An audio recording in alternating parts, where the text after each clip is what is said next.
You're listening to the Fantasy Wildcard Podcast.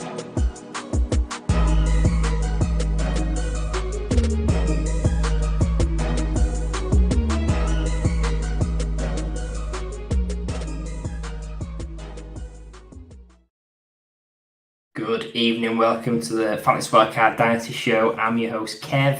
You can follow me on X at Dynasty_Go. You saw me holding up the best three back in town this week. Got two amazing lads with me tonight. First off, welcome to Mags. We can follow on X at Hot Seat Mags. Good evening. Mags, how are you doing? Oh, good evening, Kev. I'm doing very, very well. Love having the best three of the Wildcard crew back together. It's going to be a very special show. Great to have Ali back. Indeed, and we'll come straight to you. Ali, welcome back. You finally joined us recapping week 3. First of all, did you have a nice break, and how are you doing? I did, yeah. It was over pretty quickly. I really enjoyed you two holding the fort for the show. You've done amazingly, the best two, I will say. Well done, guys. But I'm glad to be back. I'm feeling refreshed. Can't wait to talk about week 3. Perhaps not real life NFL, but fantasy. Let's do it. Indeed, it was such an interesting week. We saw some records broken from a number of point of views. We've got some excellent talking points tonight, but just echoing what you said, the best three. We're back in town. The band is together. We're going to bring you a great show tonight, plenty to discuss. And without further ado, we'll get into it right away. We're going to be recapping week 3 of the Dynasty season. We're going to be talking various topics, some team-specific, some player-specific, but we're going to try and give you lots of different angles to look at for your Dynasty leagues. As we progress through the show tonight. So first off, we're going to come to yourself, Mags. We're going to talk about a team that's potentially on the rise.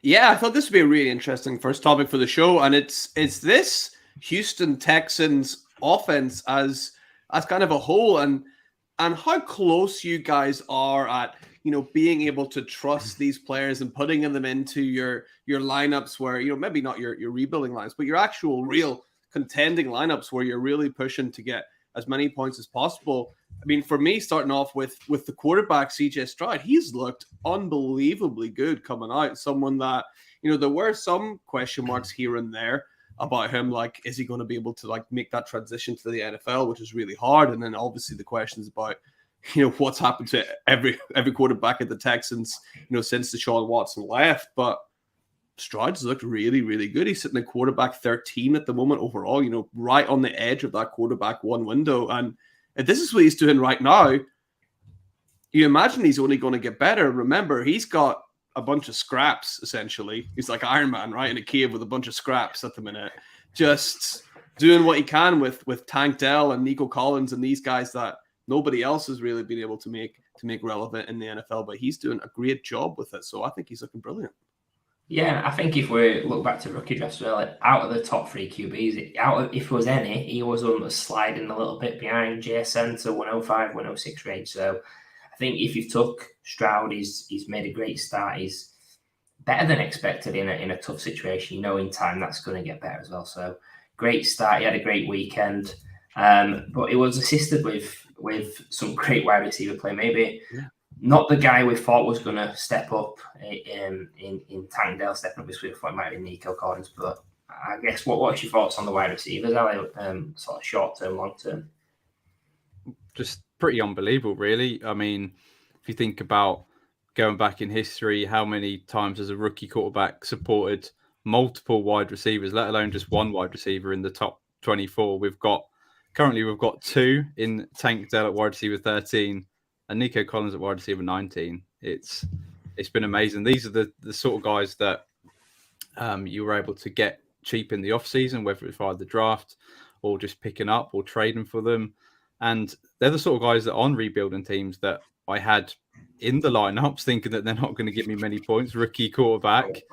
Although obviously I was really high on CJ Stroud coming out, I did not expect him to be playing and just throwing the ball as much as he is right now. I think the upside is there for CJ Stroud when you think about the offensive line hasn't been very good so far. And these weapons, Tank Dell, a lot of people said that just look at his size. He may be called Tank, but he's tiny, but he just gets open. I think it's just the NFL is moving to more of an offensive game where you can be smaller, and it's going to speed as well. And you look at Tank Dell, you look at the players on the Miami Dolphins right now, they're just winning with speed. So it's beautiful to see they're rapidly rising up rankings and value-wise. I mean, you wouldn't want to sell Tutu Atwell, Tank Dell or Nico Collins. He's another little one as well, playing rather well.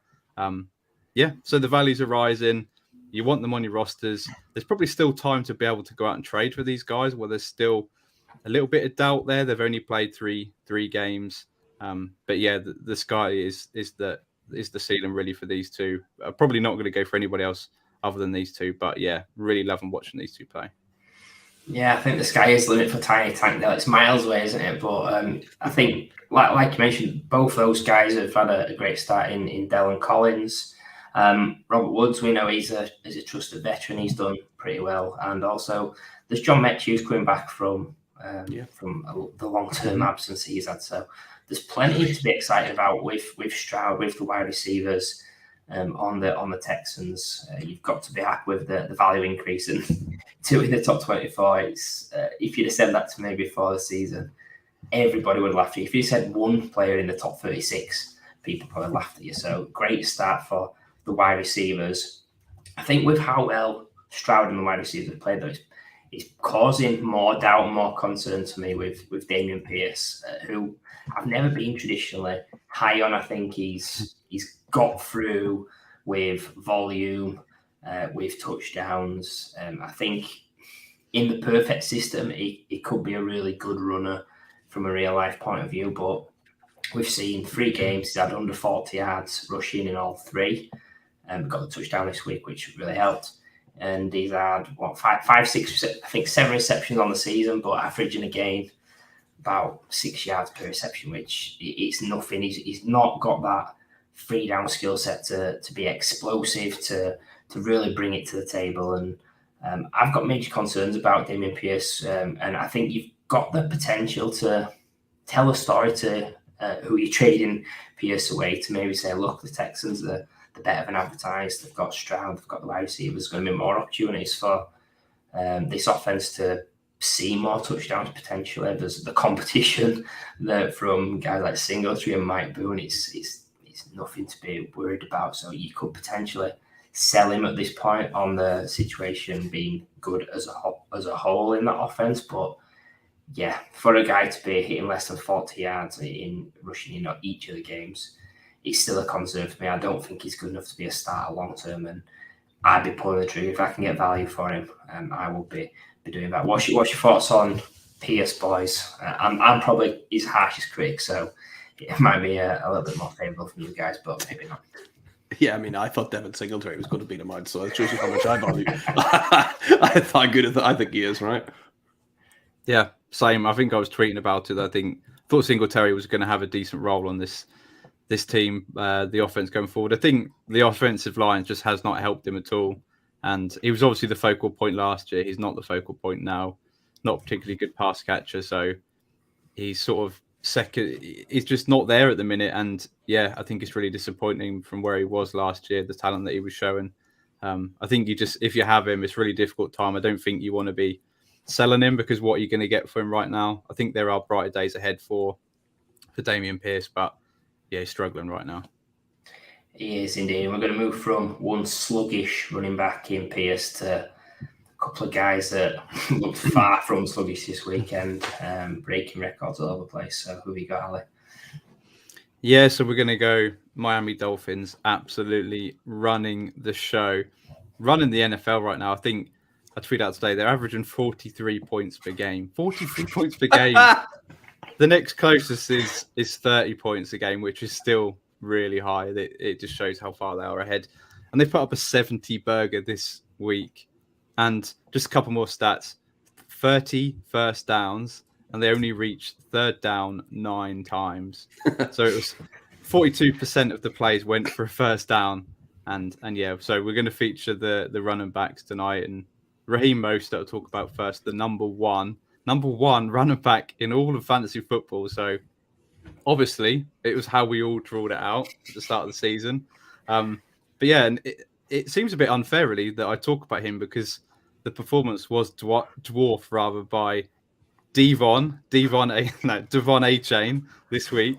And I mean, that was despite Raheem Mostert registering 13 rushes for 82 yards on the ground at 6.3 yards a carry and 3 rushing touchdowns. I mean, come on, any other week we'd be absolutely praising this guy to high heaven. But yeah, the thing that's really got me excited, though, to be honest, is the fact that he got 7 targets as well. So obviously Jalen Waddle was not in the lineup. The fact they put up 70 points without Jalen Waddle is unbelievable. So 7 targets, 7 receptions, 60 yards, and another touchdown. So 4 touchdowns on the day. Pretty unbelievable. He's had 7 total touchdowns on the season. So that is pretty phenomenal through 3 games. And the Miami Dolphins, they ran for 350 rushing yards, which, looking back at the records, is the 29th most in an NFL game, 350 yards. And a bit like Usher, that was announced as the Super Bowl artist this week, he's got a song called "Oh My God, There's So Many Ways to Love You." And let me tell you that Devon A-Chain, ladies and gentlemen, is a guy that I absolutely love. And I was a bit worried come week 1 when he was a healthy scratch. But fast forward a couple of weeks, I mean, everybody's talking about this guy. 18 rushes for 203 yards on the ground. So over 11 yards per carry, 2 touchdowns, 2 more receiving touchdowns. I mean, it was just unbelievable. The fact that the Denver Broncos defense, not really a bad defense, to be honest. They've got some stud playmakers on that defense, but they were just absolutely mauled. So, yeah, I just mean, it is unbelievable. Hopefully they can do it going forward. I think personally, I've got more confidence in Mostert being the guy still to be the guy to take most of the work. But yeah, Kev, how do we value him now? How do we value Devon A-Chain and Mostert going forward? I mean, Ali, first of all, I can't believe you not mentioned that A-Chain or A-Chan was your fantasy wildcard for this season. So you've got to be really happy about that. We might come to my terrible pick at wildcard in a little bit, but absolutely love A-Chain. I'm going to call him that because I think it sounds cool. I've got him. He's probably my most rostered running back. Him, Gibbs, and Swift are the 3 that stand out for me. So all similar guys. Well, I have got a type, but he looked phenomenal. He looked blistering with his pace. We know that he's got. I've seen that he's at running back 12 at Keep Trade Cut, which I literally nearly fell off my chair when I saw that. I think, yes, he's shown a lot in this game. He's shown a glimpse. Yeah, like I say, a bit of a shock because Denver, basically, Jacobs did nothing week 1. Brian Robinson had a good week too, so he thought, maybe they are a little bit weaker. And then this happened, which people could say they predicted. They didn't. Stop lying. I had A-Chain and Mostert in a Dynasty Best Ball League. They both made the lineups because I think it was a case of them just taking the Miami backfield. We don't know how it's going to be, and it worked out this time. But I think in your traditional Dynasty leagues, it could be a headache moving forward. I think A-Chain, while I do love him, still for Dynasty, running back 12's mental. I would be happy to diversify a little bit at that price. I think cautious for 2023, just based on, I think some weeks will be Mostert, some will be A-Chain, maybe some will be Jeff Wilson as well. So cautious for short term, but long term, absolutely love the play. Mostert's in his 30s.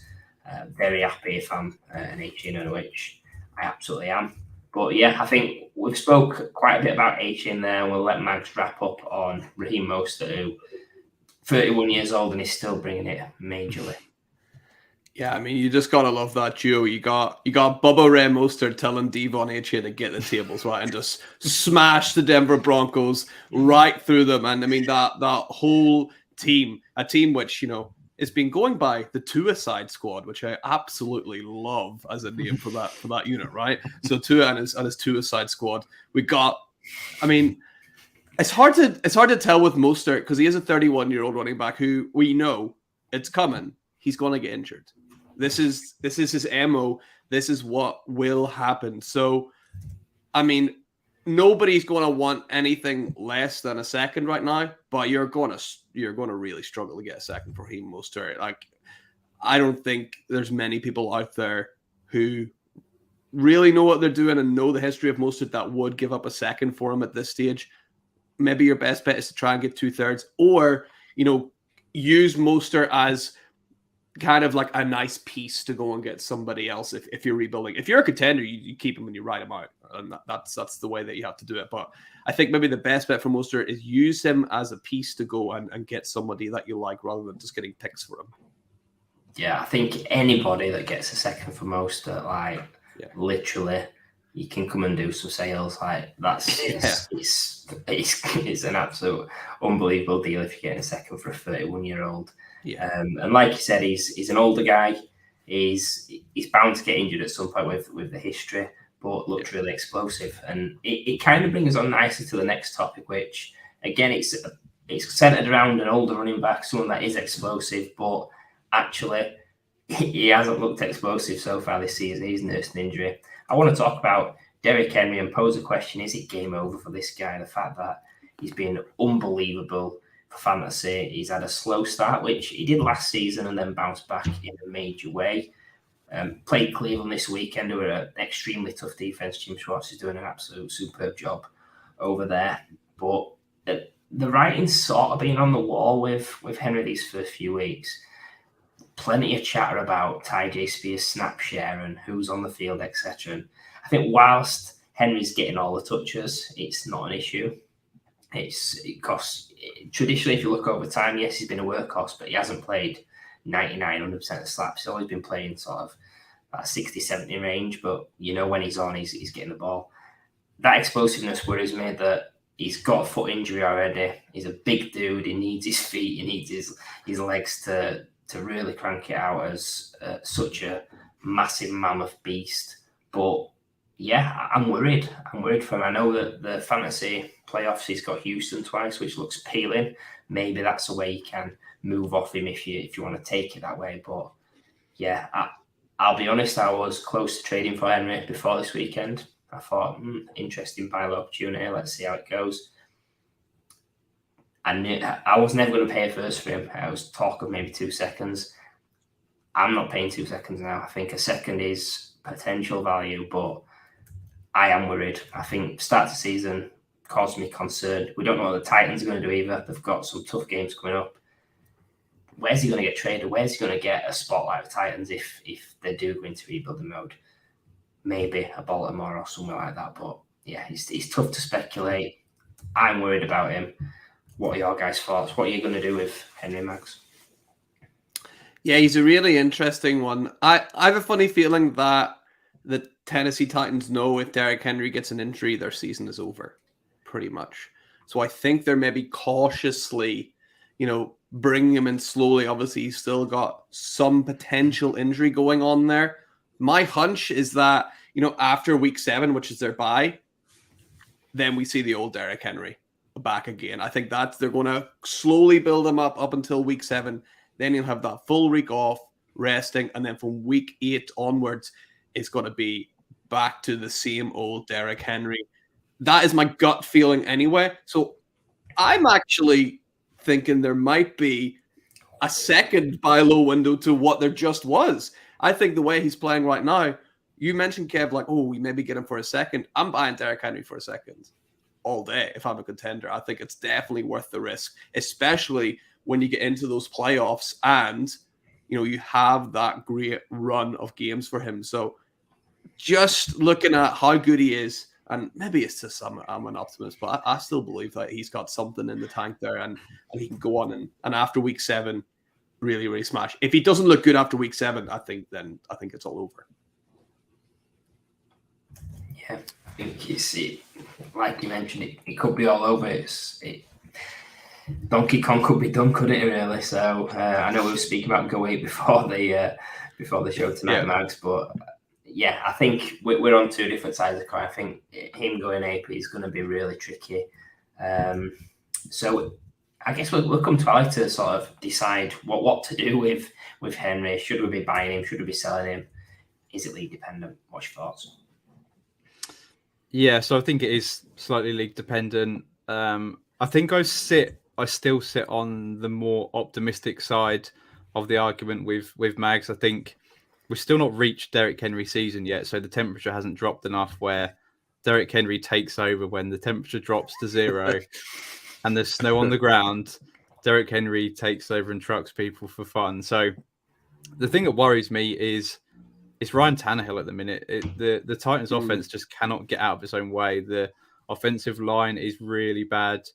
I really thought that DeAndre Hopkins would really help this offense take a step forward rather than a step back, where they wouldn't face so many stacked boxes.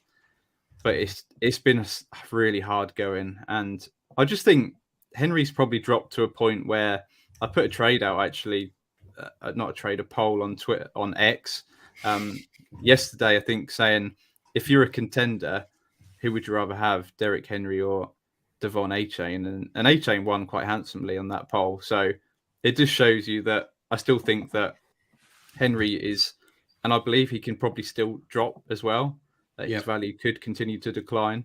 So with the struggles with the injury, with the offensive line, the offense, I think there's still going to be an even lower buy window for Henry. And I think it's worth a second. I think if you can probably offer a 25 second, so you're not even digging into this year's picks, then I'm doing that all day long for Henry, because I think he will come good after that buy. I think they are probably being smart at managing his load. So I'm still sitting on the optimistic side for now. Indeed, maybe if his value is a second, I can get that deal done in the league where I was talking to that guy, JB Bradham. Hit me up, But moving on from Derrick Henry, we're going to talk about another guy that's really struggling at the moment. It's a really precarious situation in Dynasty. I think I might put my hood up and kill up into a ball for this next guy. Who we got, Max?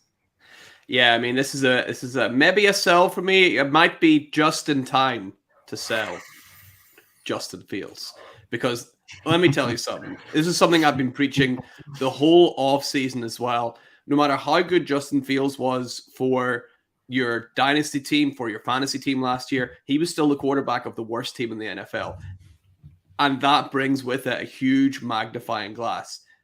Justin Fields is still the worst quarterback for the worst team in the NFL. Sorry, maybe not the worst quarterback, it's a bit harsh, but he's still the quarterback of the worst team in the NFL, and he's not helping. As you know, many of you know, I'm a Kansas City Chiefs fan. I watched the whole game of Justin Fields playing the Chiefs. That was one of the worst quarterback performances I have ever seen in the NFL. It was absolutely brutal. He couldn't do anything. His scrambling wasn't looking good. His throwing was atrocious. Got bailed out by some of his receivers making really good catches. This guy, no matter how many points he scores for your fantasy team, if he's out of the job, he's going to be scoring 0 points for your fantasy team. So I think it's really important to try and find that balance of, yeah, sure, he might be scoring points because of his scrambling, but for how long? And I think that's one of the more interesting things in Dynasty to kind of work with and try and balance, because I don't see him being the Bears quarterback next year. And I don't see anybody really wanting to take a shot on a guy that has done nothing but drive a team into the ground. The Bears were a playoff team. They drafted Justin Fields, and they've been the worst team in the NFL ever since. That's not good. Yeah, I think it's quite harsh to put it all on Fields. Just to give the other side, I think there's plenty wrong in Chicago. The offensive scheme's been terrible. The O-line's not stepped up. D coordinators, well, they resigned. He's got the FBI in his house or something. There's loads wrong in Chicago. And the coach got to take some accountability with how poor they've been over the past couple of seasons. But I do take the point. I do agree that as a passer, he's not progressed as we thought he would with DJ Moore and with the first round tackle that took this off season.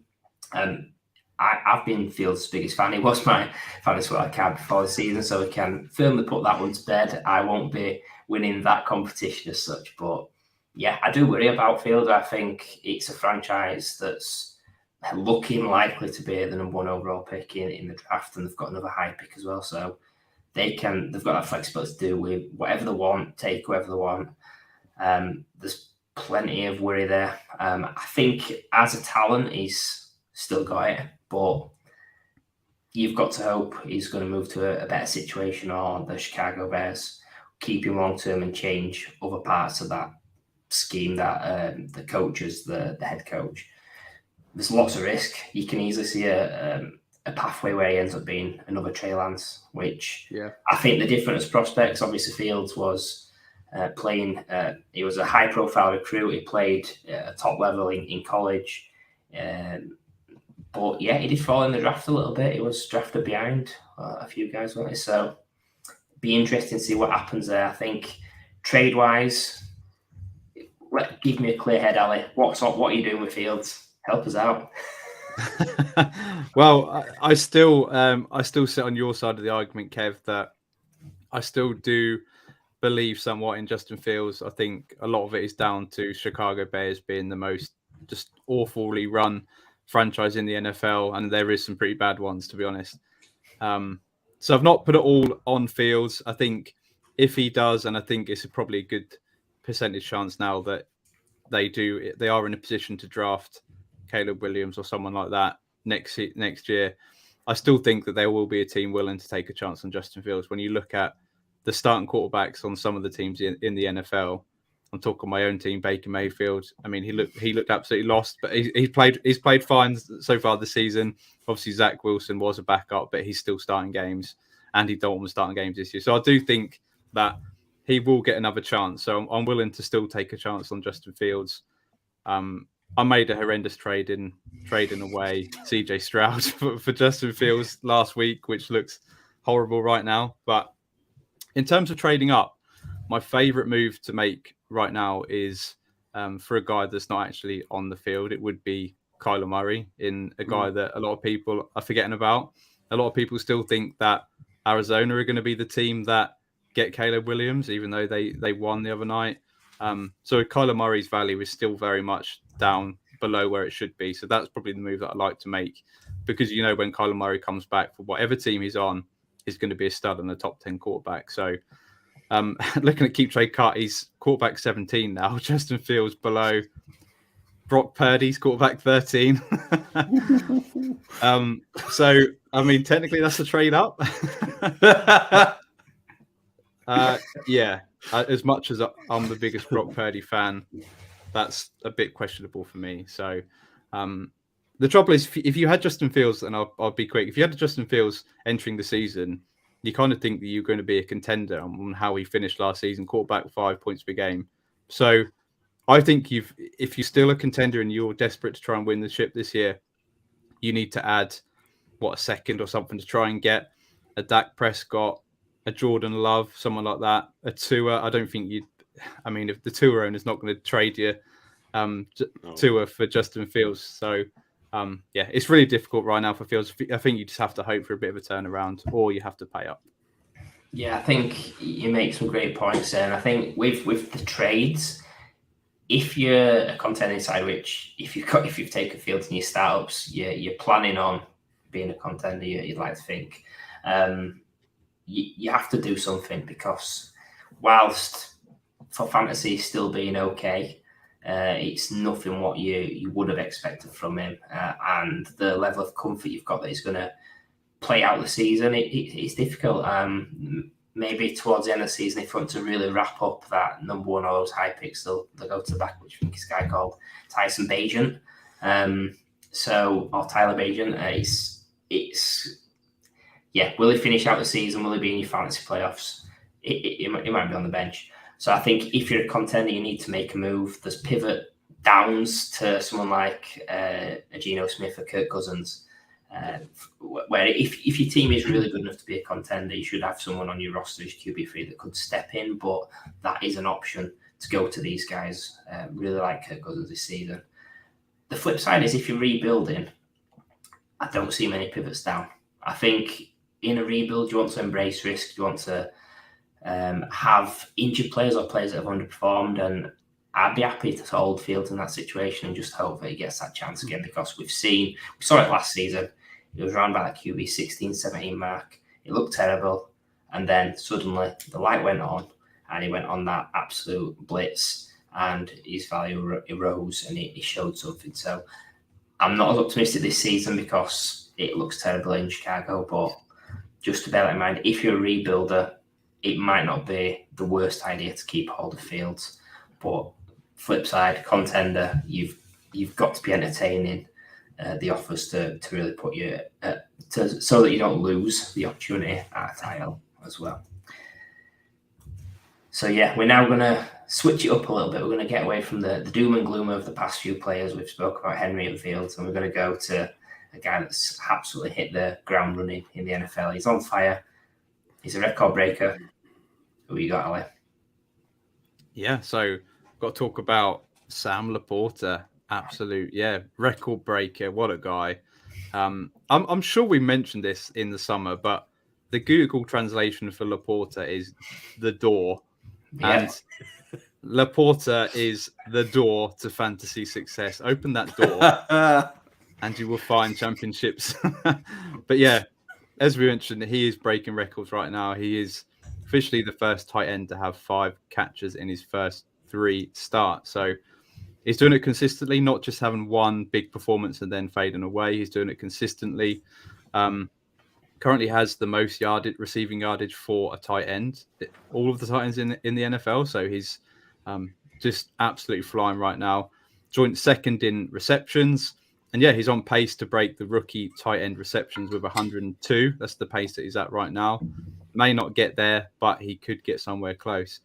And quite interestingly, he was the fastest record. He had the fastest recorded speed for a Lions player on Sunday. So he may be a big guy, but he's fast as well. And I just love the fact that watching the highlights, you just see him downfield all the time. He's running, he's playing like a wide receiver, not like an inline blocking tight end.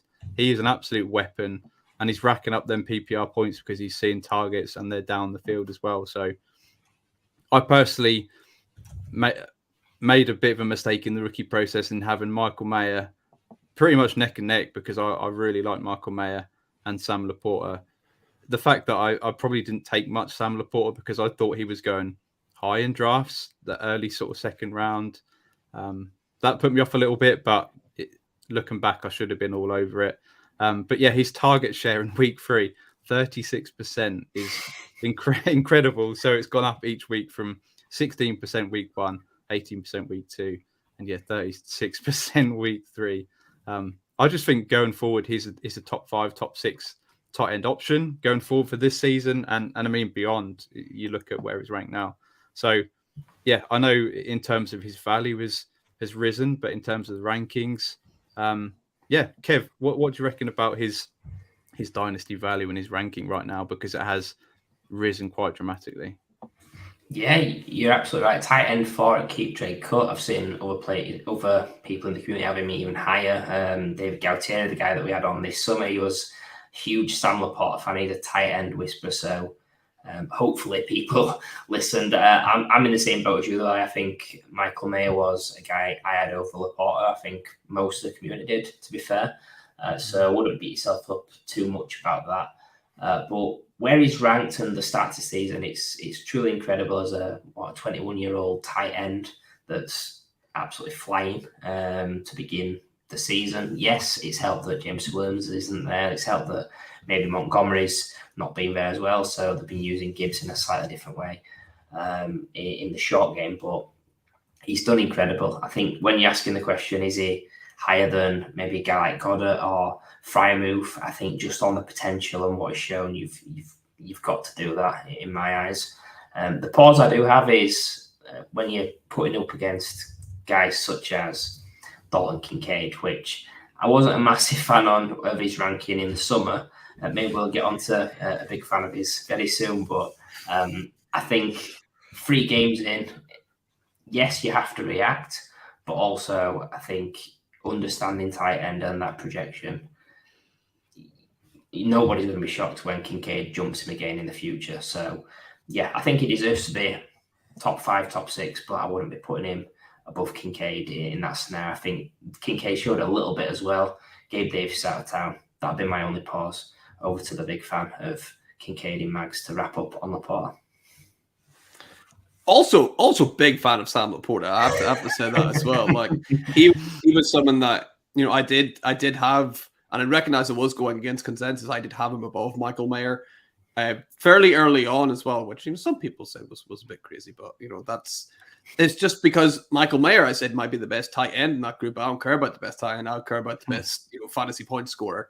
And Sam LaPorta looks like he's going to score a hell of a lot of fantasy points. And while the keep trade cut ranking might look really, really high, I think the only person I would be looking to pivot off Sam LaPorta for would be see if you can get Dalton Kincaid plus for Sam LaPorta. I think that would be a great move.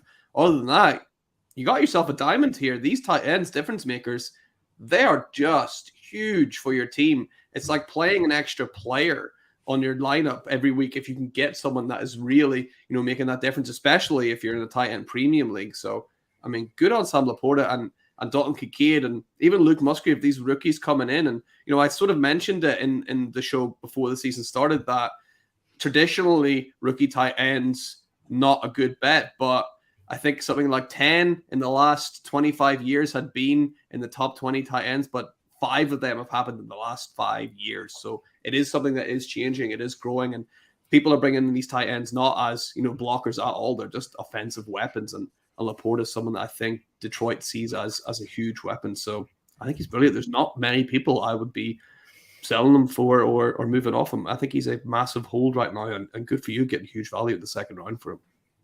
Yeah, completely agree. And I think anybody that plays the seasonal leagues will, or even Dynasty leagues, will understand that it's been a bit of a mess as usual at tight end week to week. It's been all over the place. So if you've got a guy like LaPorta that's looking consistent, he's young, he's got everything ahead of him, you're onto an absolute winner and a steal in the second round where you got him. So yeah, we're going to move on to final topic of tonight's show. Chargers offensive firepower. I wanted to speak about the Chargers before the Mike Williams injury confirmation that he's out for the season. That's obviously a cruel blow. But I think the main guy I wanted to speak about was Keenan Allen, just the fact that he's doing unbelievable. We thought that he was on the downside of his career. He's 31 years old. That it was going to still be good, but not great. He's took it to another level again this season under Kellen Moore, which potentially we could have predicted because a lot of people was predicting the Herbert bounce back and the Kellen Moore effect. And I think it's outside everyone's wildest dreams that he's right up there in the top couple of players in fantasy points, in targets, in receptions. So he's doing an incredible job. I think he's one of the few sort of win now pieces I'm happy to go for at his age as well. I think for being 31, that works in your advantage when you're trying to buy him. Despite him being up there in the rankings, he's a lot cheaper than, let's say, if you're trying to go for a Tyreek Hill or maybe even a Devontae Adams, you're getting him for a lot less in terms of pricing. But I really do love Keenan Allen. I think Mike Williams being injured, you can take it both ways. Yes, he's going to see more targets. There's going to be more spotlight on him as well. So personally, I would prefer Williams to stay injury-free for Mike Williams for Keenan Allen's sake. But someone I'm really keen on buying. I'm happy to pay up. I wouldn't be paying a first for a 31-year-old, but maybe some sort of deal, a second and something else, or 2 seconds. I think if he's the final piece to take you into that next step, maybe you've got a guy like Christian Kirk on your squad who's going to be good, but if you can flip him for a Keenan Allen, that's an extra 4 or 5 points in your fantasy lineup a week. So it's really going to push you there. There is the other chatter in this offense. There's Mike Williams. There's the other wide receivers, which are obviously going to be impacted by that injury. What's your thoughts overall, Mags, on the Chargers offensive firepower? I mean, Mike Williams I was recently on the brilliant Fantasy Sanctuary show with Rich Cooling, and I was on with our good friend Matt, Weatherman Matt, and we were asked about Mike Williams and whether he was someone that you would buy going into the season. And I said no, because Mike Williams will get injured, and sadly, Mike Williams is out for the season, which is just devastating, and he's out completely for me. I'm done with Mike Williams. I said it before the season started. I'm officially done. I will never ever draft Mike Williams. He will never grace any of my teams again, sadly for him, because you can't trust him. And unfortunately, I don't think you can trust Quentin Johnson either. I don't think he's very good at all. I think I've said before, he looks like the Hulk and he plays like Bruce Banner. He is not the offensive weapon that he should be. He's a big, strong, fast guy, but he doesn't make catches. He has a lot of body catches, when he tries to catch with his hands, he's a lot of drops. The only saving grace for him is I think Justin Herbert is good enough that won't actually be an issue, and he will throw him undroppable passes, which might be good for him. The guy I do kind of like is Palmer. Palmer did look good last year when Mike Williams was out, but he's not a great player either. I just think this only boosts Keenan Allen, sneakily maybe Gerald Everett as well. But Palmer and QJ don't excite me too much, to be honest, even with Mike Williams out. Yeah, it's a bad show for me, this, because Quentin Johnston, one of our most owned rookies, wide receiver. I think the process behind it is that it was a mystery box in the sense that the range of outcomes was wild, and I was comfortable taking him where he was going, around about the 109. I think it's an opportunity now to maybe pivot if you've got a lot of Quentin Johnston shares like I have, and I've already made a trade to move off him as well. It's difficult. I'm with you. I think Allen's the main man, and then everything else could be quite tricky. But one guy that I think the Mike Williams loss is going to be big, but this guy's really stepped up this season in Justin Herbert. And welcome to you, Ali, to tell us your thoughts on Herbert. Just quickly, a little less negativity about Josh Palmer, please, because he's been my guy the last couple of years, and I'm really pleased that he's got an opportunity again now. So let's just see. But yeah, in terms of Justin Herbert, my God, what a guy. Attempted 47 passes, completed 40 of them, an insane completion percentage. Yes, it was against the Vikings defense, but just incredible. I mean, the week before in week 2, he was 41 attempted passes, I think it was. That's the Justin Herbert that I love. I mean, yes, I would love him to rush a little bit more. I mean, I don't think he had a single rushing attempt this week or last week, but if he's passing for 40 attempts per game, then we don't need it because he's got such a good arm, probably one of the best, if not the best in the NFL. And with them weapons, he's doing it without Austin Eckler, which perhaps is even better for Herbert because he's having to look up and just pass it downfield rather than dump it off to Eckler and let him do the work. But in terms of beyond for Justin Herbert, he's obviously a stud for this year. He is currently the quarterback 2 on the season.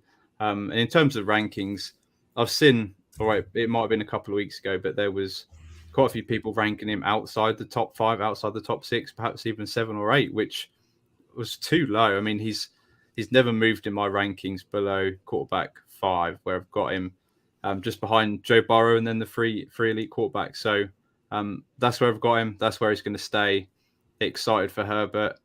Would love to see Quentin Johnston take the next step. So obviously the future's a bit more secure because obviously Keenan Allen, Mike Williams, there's a lot of uncertainty, especially Austin Eckler as well. But yeah, hopefully Quentin Johnston steps up. But I'm so comfortable with Justin Herbert as my quarterback for Dynasty that, yeah, got no worries with him. Yeah, Herbert's absolutely rock solid. I think he's someone that, I did have guys like Lamar Jackson over him just for the upside, but it was a big tier for me. I think him, Lawrence, Burrow, they're all there. I think he's someone that now that he's got Kellen Moore, hopefully long term, that's going to just keep his value so solid.